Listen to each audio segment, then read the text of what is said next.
बिहार सरकार के मंत्री नीरज कुमार सिंह बबलू के बयान पर कांग्रेस के राष्ट्रीय प्रवक्ता अनुपम ने किया पलटवार।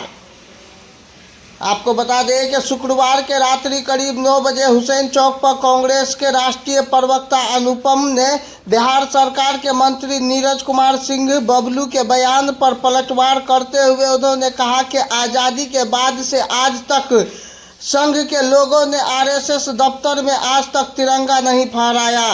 संघ के लोगों द्वारा हमेशा तिरंगा झंडा का अपमान किया गया है और अब बीजेपी वाले गुंडागर्दी पर भी उतर आए हैं। जिस तरह आज सदाकत आश्रम कांग्रेस कार्यालय में तोड़फोड़ और वहां मौजूद लोगों के साथ मारपीट की घटना को अंजाम दिया वह काफ़ी निंदनीय है। भाजपा हमेशा से ही नफरत और हिंसा की परिचारक रहा है। वहीं अनुपम ने क्या कुछ कहा, आइए जानते हैं। देखिए, यही बीजेपी का चरित्र है। ये तो खैर एक घटना है जिसकी आप जिक्र कर रहे हैं, लेकिन हमेशा से भारतीय जनता पार्टी जो है वो नफरत और हिंसा का परिचायक रहा है। हम लोग सत्य और अहिंसा के सिद्धांत पे बनी पार्टी है। हम लोग आजादी के आंदोलन से निकली पार्टी है जिसने इस विचार को, सत्य अहिंसा के विचार को देश ही नहीं दुनिया भर में फैलाया। और दूसरी तरफ आज जिनके खिलाफ संघर्ष है, जो आज सत्ता में बैठे हुए हैं, वो लोग सिर्फ और सिर्फ नफरत और हिंसा फैलाने वाली पार्टी है। इसलिए कांग्रेस के दफ्तर पे हमला किया। ये फ्रस्ट्रेशन है। इनके पास कोई तर्क नहीं है, इनके पास कोई मुद्दा नहीं है, इनके पास कोई एजेंडा नहीं है।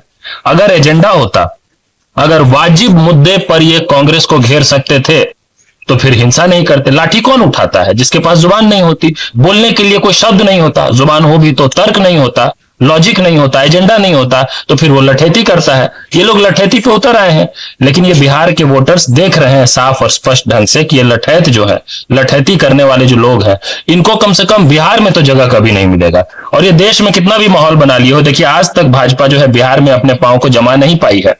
आने वाले समय में और कठिन इनके लिए हो जाएगा, क्योंकि बिहार की जो जमीन है, बिहार की जो भूमि है, गौतम बुद्ध की भूमि, महात्मा गांधी का कर्म क्षेत्र है, जहां से ये विचार जो है, सत्य और अहिंसा का विचार दुनिया भर में फैला है। तो बिहार में कहां से नफरती लोग कभी भी अपना पैर जमा पाएंगे?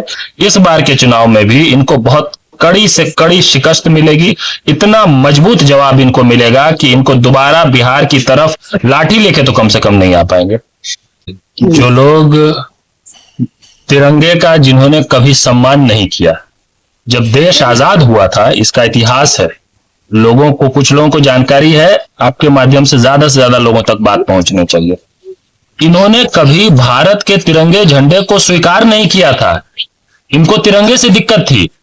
इन्होंने कितने सालों तक आरएसएस के मुख्यालय पे तिरंगा झंडा नहीं फहराया कभी भी। ये तिरंगा के प्रवक्ता बन गए ये लोग। ये तो सबसे विडंबना वाली पार्टी ही है ना। ये राहुल गांधी और तेजस्वी यादव को माफी मांगने के लिए बोला जा रहा है। किस बात? पीएचईडी मंत्री के द्वारा प्रधानमंत्री पर जो अभद्र भाषा का टिप्पणी किया गया है। राजनीतिक शुचिता को खत्म करने वाला सबसे बड़ा अगर खलनायक इस देश में है तो वो नरेंद्र मोदी हो।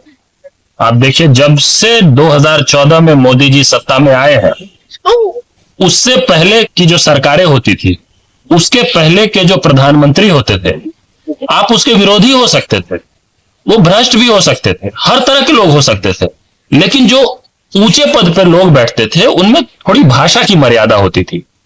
ये भाषा की मर्यादा को खत्म करने वाला जो व्यक्ति है वो नरेंद्र मोदी है। वो जब से यहां तक कि पिछली बार भी जब भाजपा आई थी, उस वक्त भी इस तरह भाषा की मर्यादा खत्म नहीं हुई थी जितना मोदी जी के सत्ता में आने के बाद हुई है। तो मोदी जी जब से सत्ता में आए हैं, राजनीतिक शुचिता, भाषा की मर्यादा निचले स्तर पे पहुंच गई है। और वो लोग जब कहेंगे कि भाई भाषा की मर्यादा का ध्यान रखो, तो इससे ज्यादा हास्यास्पद क्या है?